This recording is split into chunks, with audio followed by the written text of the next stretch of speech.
नमस्कार दोस्तों, एक बार फिर से मेरे चैनल पर आप सबका हार्दिक स्वागत, हार्दिक अभिनंदन।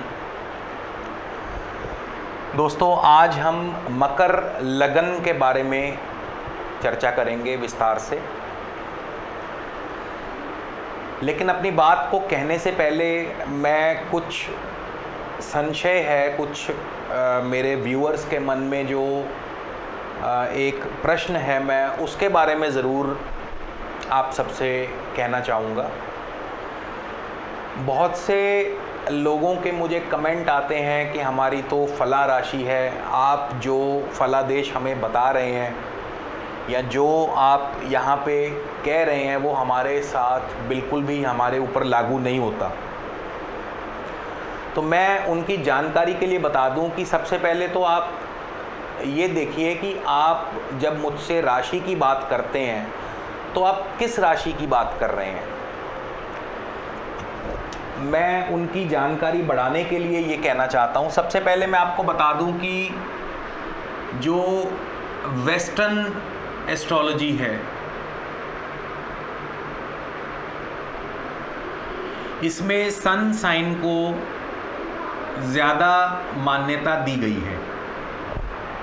सूर्य राशि, सन साइन, सूर्य जो है वो एक राशि में लगभग 1 महीने तक संचार करते हैं। जैसे मेष राशि में 13 या 14 अप्रैल से लेकर 13 या 14 मई तक, इस तरह बाकी की राशियों में सूर्य जो हैं वो 1 महीना एक राशि में रहते हैं। और वेस्टर्न एस्ट्रोलॉजी में सन साइन को महत्व दिया गया है। आपने देखा होगा कि कई जो राशियों पर जो फलादेश आता है उसमें डेट्स लिखी रहती हैं। जैसे एरीज़ के लिए 14-15 अप्रैल से 14-15 मई, इसी तरह अन्य राशियों के लिए डेट्स लिखी रहती हैं। तो आप यदि आपका जन्म उस डेट्स के अंदर हुआ है तो आप उस राशि से संबंधित फलादेश पढ़ लेते हैं। तो ये है सन साइन, सूर्य राशि के ऊपर। इसी तरह हमारी जो वैदिक ज्योतिष है, ये मून साइन की बात करती है। चंद्र राशि, अब चंद्रमा जो है वो एक राशि में लगभग 2.25 दिन रहता है। और आपने देखा होगा कई न्यूज़पेपर्स में या कई मैगजीन्स में जो राशियों के ऊपर जो फलादेश आता है उसके ऊपर कुछ अक्षर लिखे रहते हैं। चू, जैसे मेष राशि के लिए चू चे चो ला ली लू ले लो अ।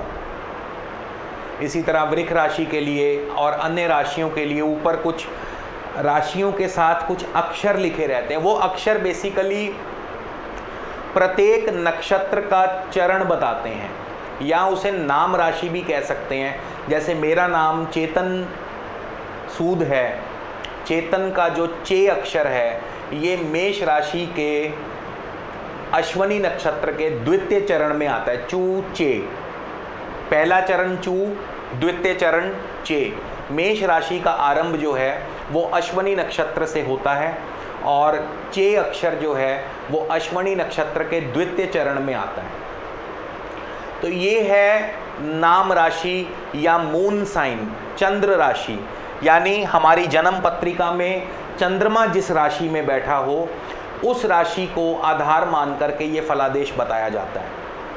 अब चंद्रमा भी जो है वो 2.25 दिन तक एक राशि में रहता है। लेकिन दोस्तों, जो फलादेश मैं आपको यहाँ पे बता रहा हूँ, आप मेरे प्रत्येक वीडियो के जो टाइटल है उसको ध्यान से पढ़िए।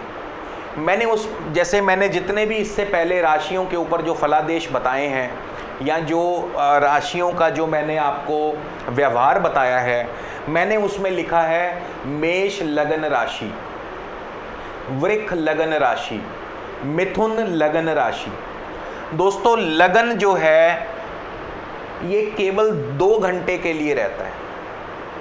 आप देखिए कहाँ सन साइन पूरा 1 महीने, यानी कि उस, जैसे मैंने आपको बताया कि 13-14 अप्रैल से 13-14 मई तक जो है सूर्य मेष राशि में रहता है। तो क्या इस दौरान जितने भी व्यक्ति जन्मे हैं मेष, जो जिनका सन साइन एरीज है, क्या उन सबका स्वभाव एक जैसा होगा? बिल्कुल नहीं। इसी तरह चंद्र राशि, चंद्रमा एक राशि में 2.25 दिन के लिए रहता है। तो क्या जितने भी व्यक्ति उस 2.25 दिन के दौरान जिनका जन्म हुआ है उस राशि में, तो क्या सबका व्यवहार, सबका आचार विचार सबके एक जैसे होंगे? बिल्कुल भी नहीं। इसको और ज़्यादा बारीक करेंगे तो जो लगन है वो केवल 2 अप्रॉक्सीमेटली, क्योंकि प्रत्येक लगन का जो अपना अंशमान है वो भिन्न भिन्न रहता है, कोई राशि दीर्घ है, कोई राशि ह्रस्व है, तो उस वजह से प्रत्येक लगन, कोई लगन हो सकता है 2 घंटे 10 मिनट का हो, कोई लगन 1 घंटा 40 मिनट का हो। तो लगन जो है वो अप्रॉक्सीमेटली 2 घंटे के लिए विद्यमान रहता है। लगभग प्रत्येक 2 घंटे बाद लगन चेंज हो जाता है, यानी 24 घंटों में 12 के 12 लगन चेंज हो जाते हैं। अब लगन से ज़्यादा सूक्ष्मता नहीं आ सकती, हालांकि इसको और भी ज़्यादा सूक्ष्म किया जा सकता है। जो एक नक्षत्र है, लगन के अंदर जो एक नक्षत्र है वो लगभग 40 मिनट के लिए रहता है, और जो उप नक्षत्र है वो केवल 4 मिनट के लिए रहता है। तो आप देखिए कि जो फलादेश मैं आपको बता रहा हूं वो कितना सूक्ष्म बता रहा हूं, क्योंकि सन साइन सूर्य 1 महीना रहेंगे। अब सभी उस दौरान 1 महीने के दौरान जन्मे व्यक्तियों के आचार विचार व्यवहार एक जैसे नहीं हो सकते, ये बात गले ही नहीं उतरती। इसी तरह 2.25 दिन के लिए चंद्रमा रहेंगे, तो उनका भी जो आचार विचार है, उनकी जो व्यवहार है वो एक जैसा नहीं रह सकता।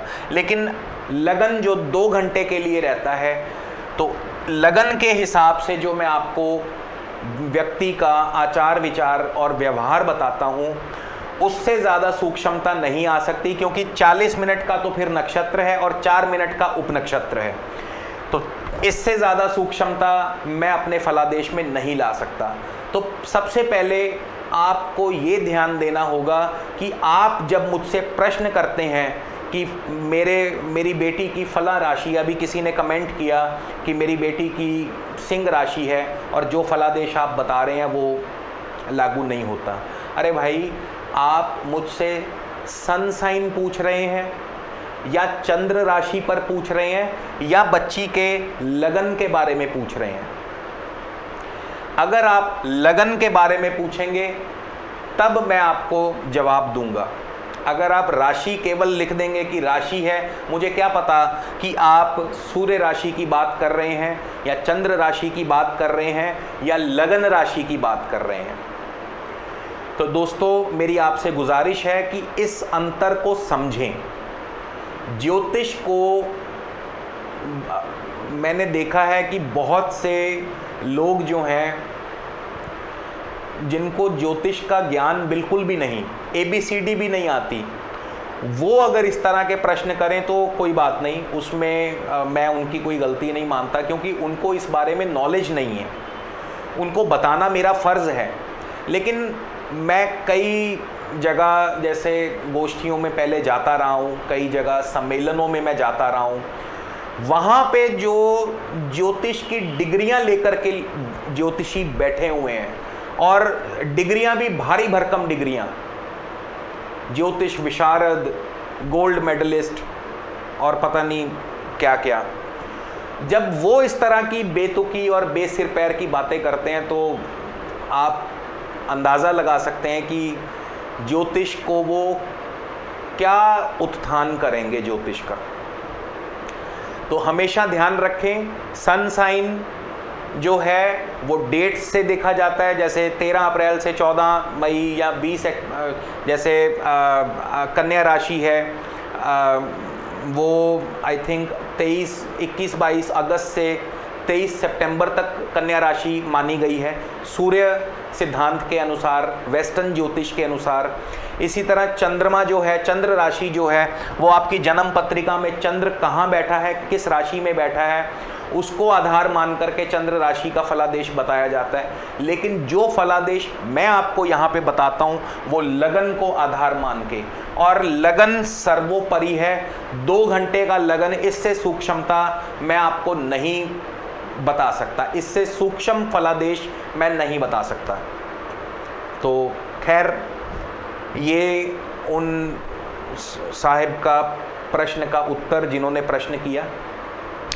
तो आज हम मकर लगन के बारे में, मैं कभी भी राशि नहीं बोलता, मैं लगन बोलता हूं, मकर लगन के बारे में हम बात करेंगे। तो जिन भी व्यक्तियों का जन्म मकर लगन में हुआ हो, मकर का अर्थ है मगरमच्छ, और मकर के स्वामी है शनि। तो मकर की जो विशेषताएं हैं वो मगरमच्छ और शनि से मिलती जुलती होंगी। सबसे पहले तो इनमें धैर्य बहुत होता है। आप देखिए, कभी आपने एनिमल प्लैनेट चैनल पर देखा होगा, या एक और चैनल जो आता है डिस्कवरी चैनल पर आपने देखा होगा, मगरमच्छ को शिकार करते हुए आपने देखा होगा कि कितने आराम से, कितने आहिस्ता से वो पानी के नीचे नीचे, पानी के बिल्कुल अंदर से होता हुआ अपने शिकार की तरफ बढ़ता है, और एकदम से बिना शिकार को कोई मौका दिए एकदम से झपट्टा मारता है और शिकार को वापस अपने पानी में खींच के ले जाता है। तो मकर लगन के जो व्यक्ति होते हैं उनमें कुछ इसी प्रकार के गुण पाए जाते हैं। मकर लगन जो है, इनमें धैर्य बहुत होता है, अपने काम को अंजाम देना इन्हें बखूबी आता है, सोच विचार की ताकत इनमें बहुत बढ़िया होती है, क्योंकि शनि है, गहन अध्ययन, गहन चिंतन शनि का स्वभाव है। शनै शनै, धीरे धीरे चलना, हर काम को धीरे धीरे करते हैं, किसी काम में कोई जल्दबाजी नहीं, और इसी वजह से लोग इन्हें आलसी भी समझने लगते हैं। मगर ऐसा नहीं है। मकर लगन के जो जातक हैं उनकी ये एक आदत बन जाती है कि प्रत्येक कार्य को सोच समझकर धीरे धीरे बखूबी अंजाम देना, फिर उसमें फेल नहीं होना। जैसे मगरमच्छ बहुत कम बार देखा गया होगा कि मगरमच्छ अपने शिकार को पकड़ पाने में नाकाम रहा, नहीं तो अधिकतर बार तो मगरमच्छ जिस चालाकी से, जिस चतुरता से, जिस धैर्य से अपने शिकार पर झपट्टा मारता है, ठीक वैसी ही चालाकी, वैसी ही चतुरता, वैसा ही धैर्य मकर लगन के जातकों में पाया जाता है। शनि यदि जन्मपत्री में शुभ हुआ, शुभ प्रभाव में हुआ, तो फिर ये जातक बहुत चालाक, होशियार, धैर्यवान होते हैं। मगर शनि यदि अशुभ हुआ, अशुभ प्रभाव में हुआ, अशुभ ग्रहों के साथ हुआ, तो फिर इनमें चालाकी, होशियारी के साथ साथ मक्कारी भी आ जाती है, द्वेष, ईर्खा, तो ये सभी गुण भी इनमें आ जाते हैं। ये मकर लगन के जातकों की विशेषता। द्वितीय भाव में कुंभ राशि, शनि की ही दूसरी राशि। कुंभ का अर्थ घड़ा, तो द्वितीय भाव धन से जुड़ा हुआ भाव है। शनि यदि शुभ हुआ तो धन का जो घड़ा है वो हमेशा भरा रहेगा। वाणी से जुड़ा स्थान है तो वाणी में गंभीरता होगी, शालीनता होगी, धैर्य होगा, संजीदगी होगी वाणी में। तृतीय भाव दोस्तों बृहस्पति की राशि, मीन राशि, पराक्रम से जुड़ा हुआ भाव है। बृहस्पति यदि शुभ हुआ तो पराक्रमी होंगे, भाई और बहनों से मधुर संबंध होंगे, भाई बहनों का सुख होगा, छोटी मोटी यात्राओं से लाभ मिलता रहेगा।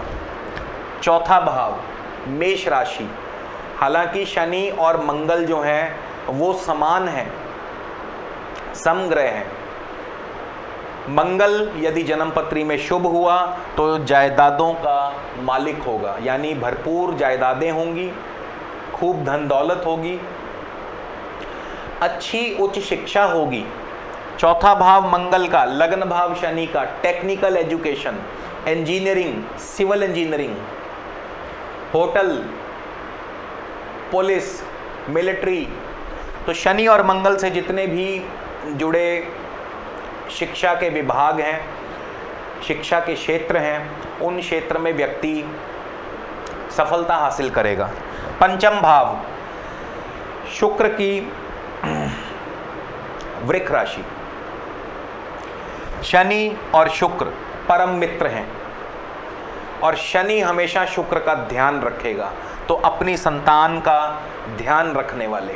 शुक्र यदि शुभ हुआ, शुभ ग्रहों के साथ हुआ, शुभ नक्षत्रों में हुआ, तो फिर संतान से लाभ, शेयर मार्केट से लाभ, इनकी रुचि जो होगी वो ज़्यादातर लग्जरी आइटम्स की तरफ। यदि शनि और शुक्र का आपस में कोई संबंध हुआ तो लग्जरी आइटम्स की तरफ, फैशन डिज़ाइनिंग, ये वो, इन चीज़ों, फैशन की तरफ इनका ध्यान ज़्यादा आकर्षित होगा। छठा भाव मिथुन राशि। शनि और बुध दोनों मित्र हैं, लेकिन चूंकि छठा भाव रोग का है तो मिथुन राशि का जो अधिकार है वो हमारी सांस की नली पर है। हमारे अंदर जितनी नाड़ियां हैं, खास करके इस भाग में, तो मिथुन राशि का उस पर अधिकार है। तो सांस की नली से संबंधित रोग। छठा भाव नौकरी से संबंधित है, तो यदि बुध शुभ हुआ, शुभ नक्षत्रों में हुआ, तो फिर ऐसे व्यक्ति की बहुत अच्छी नौकरी होगी। खास करके कंप्यूटर से जुड़े हुए क्षेत्र में ऐसा व्यक्ति नौकरी करेगा। जहाँ भी बुद्धि का इस्तेमाल होगा, श्रम का नहीं। शनि श्रम देने वाला है, लेकिन बुध मानसिक श्रम देने वाला है। तो अब शनि और बुध मिलकर ऐसे व्यक्ति की जो नौकरी होगी वो मानसिक श्रम वाली होगी, बजाय के शारीरिक श्रम के। सप्तम भाव कर्क राशि। शनि और चंद्र का 36 का आंकड़ा नहीं बनती, दोनों विपरीत स्वभाव के। लेकिन यदि चंद्रमा शुभ हुआ, शुभ नक्षत्रों में हुआ, तो फिर जीवन साथी से ठीक ठाक निभ जाया करती है। अष्टम भाव सूर्य की राशि। शनि और सूर्य का एक बार फिर 36 का आंकड़ा। सूर्य और शनि परम शत्रु। तो जब भी मुसीबत आएगी, यदि सूर्य अशुभ हुआ, अशुभ नक्षत्रों में हुआ, तो जब भी मुसीबत आएगी सरकार की तरफ से, गवर्नमेंट की तरफ से। सूर्य का हमारे शरीर में आधारभूत ढांचे पर अधिकार है, तो शनि का हड्डियों पर अधिकार है, तो हड्डियों से संबंधित रोग होंगे। नवम भाव कन्या राशि। बुध और शनि परम मित्र। नवम भाव का संबंध धर्म से है। ऐसा व्यक्ति धर्म के मामले में बुद्धिमान होगा, ज्यादा कट्टरपंथ नहीं होगा, धर्म में तालमेल अच्छा बना करके चलेगा। नवम भाव पिता से संबंधित भाव, तो पिता बुद्धिमान होगा, अच्छी उम्दा नौकरी पर होगा, या व्यापार में अच्छी उम्दा व्यापार से जुड़ा होगा। नवम भाव लंबी दूरी की यात्राओं का भी है, तो लंबी दूरी की यात्राएं होंगी मगर कम समय के लिए, जल्दी जाकर के वापस आ जाना, ज़्यादा लंबे समय तक लंबी दूरी की यात्राएं नहीं होंगी। दशम भाव शुक्र की राशि। शनि और शुक्र परम मित्र हैं। तुला राशि दशम भाव में, कर्म भाव। शुक्र यदि शुभ हुआ, शुभ नक्षत्रों में हुआ, तो कोई बड़ी बात नहीं दोस्तों, ऐसा व्यक्ति लॉ से जुड़ा हो, क्योंकि शनि न्यायाधीश है और शुक्र की तुला राशि भी तराजू है, लॉ से जुड़ा हुआ। शुक्र का फैशन से संबंध है, स्त्रियों से संबंध है। फैशन डिजाइनिंग, स्त्रियों से संबंधित कारोबार, perfumes, cosmetics, furniture, architect, interior designing, तो इस तरह के जितने भी कार्य हैं, ऐसा व्यक्ति यदि शुक्र शुभ हुआ, शुभ नक्षत्रों में हुआ, तो फिर इन कार्यों में ऐसा व्यक्ति संलिप्त होगा। एकादश भाव, वृश्चिक राशि, मंगल और शनि सम है।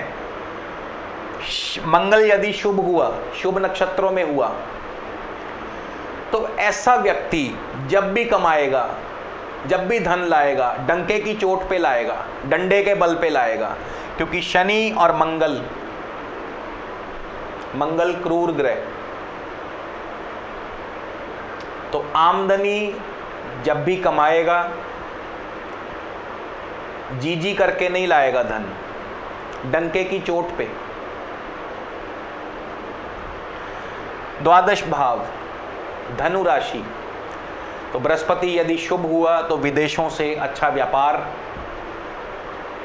धनु राशि वैसे भी दूरस्थ नवम भाव में पड़ती है, तो दूर की यात्राओं से ऐसा व्यक्ति खूब धन कमाएगा। और बृहस्पति यदि अशुभ हुआ तो फिर ऐसे व्यक्ति को लिवर से संबंधित प्रॉब्लम या फिर पीलिया आदि, जॉन्डिस आदि, इस तरह की प्रॉब्लम्स व्यक्ति को आ सकती हैं।